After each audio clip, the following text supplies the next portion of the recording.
Basag. Nabungi. Gastos malala mga ka-Rayper.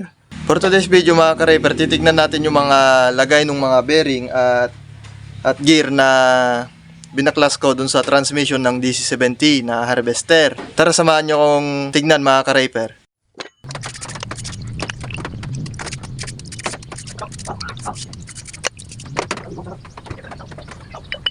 Itong center gear niya mga ka-Rayper, okay naman. Wala siyang mga bungi di sa may gear niya. Kaya pwede po to mga ka-Rayper.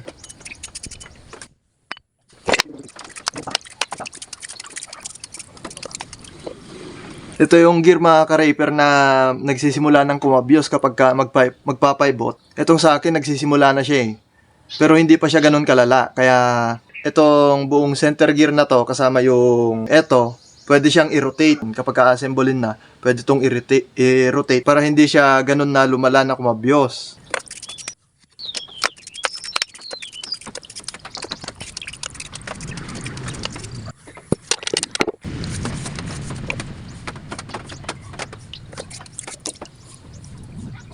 Dito naman sa dual gear mga ka-Rayper, okay siya. Wala siyang mga bangas at bitak. Kaya ayos din to mga ka-Rayper.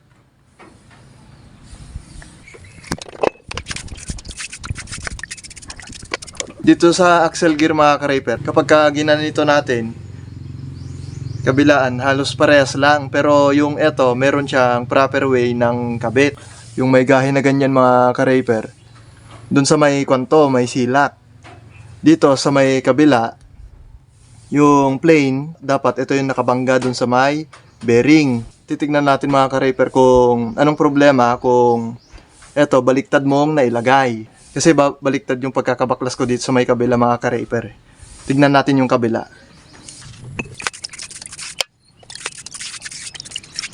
Ito siya mga ka-Rayper, yung baliktad yung pagkakabaklas ko nun. Etong may gahi, yun yung nailagay nila papuntang bearing nun.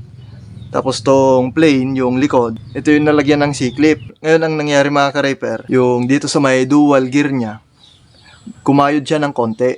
Ayan o. Kumayod siya ng konti. Sa may, ayan o. Kung mapapansin nyo mga ka-Rayper, meron siyang kahid ng konti. Kung titignan, halos parehas lang. Pero kung susukatin natin, meron siyang maliit na diferensya dito sa may plane. At saka yung dito, sa yung may gahi na bilog. Kaya kapag baliktad mo na ikabit, dito banda yung bearing. Ganyan yung itsura niyan mga ka-Rayper. Kaya kumakain rito sa may gear niya. Kaya nagkaroon ng ganyan sa may dual gear niya. Tapos dito sa may kumain siya ng konti rito. Yan. Kaya kapag magkakabit kayo na ito mga ka-Rayper, yung may bilog rito, yung may gahi na bilog, yun yung bandang circlip. Tapos yung plane naman, yung dun sa may bandang bearing. Yan.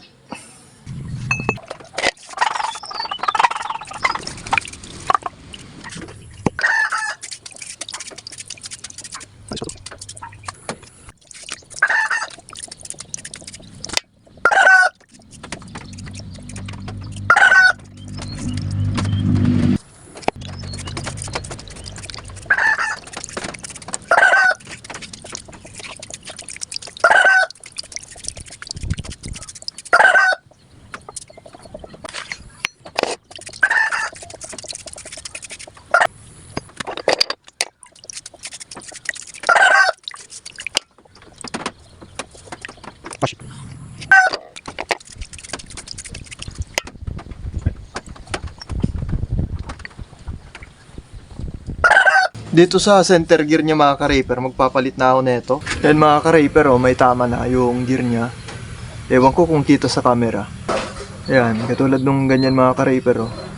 Yun. Ito pa naman yung isa sa mga gamit na gear mga ka-Rayper, kaya palitan na natin to.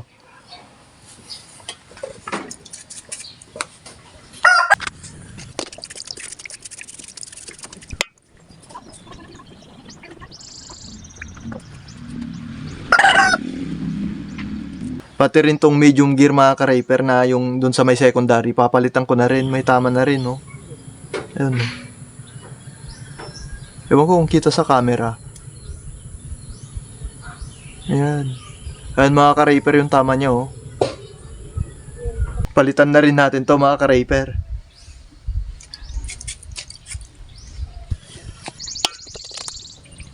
Nako. Dito mga ka-Rayper ang malala. Saglit, babaklasin ko lang mga ka-Rayper.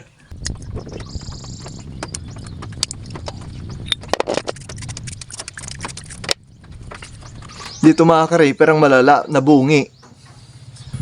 Ayan, no, bungi yung kanya, gear niya. Ayun lang. Kaya kapag bibili kayo ng mga second hand na Rayper, talagang massive check up yung gagawin mga ka-Rayper para malaman kung anong problema nung di natin alam kung may problema yung transmission at kung ano. Kaya kailangan ng massive check up talaga kapag second hand na Rayper ang bibilhin. Imbis na check up lang ng bearing eh. Pero itong mga bearing niya mga ka-Rayper okay pa.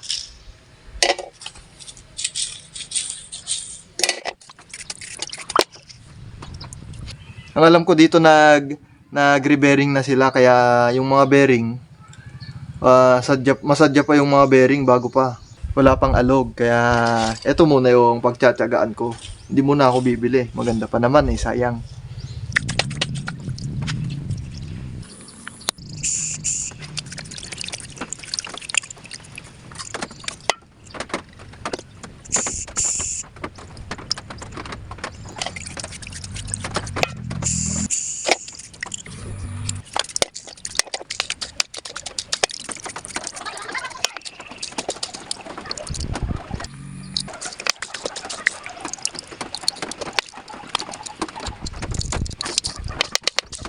Pati itong mga 304 nila mga ka-Rayper okay rin eh.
At yun lang para sa video ito mga ka-Rayper. Salamat sa panonood.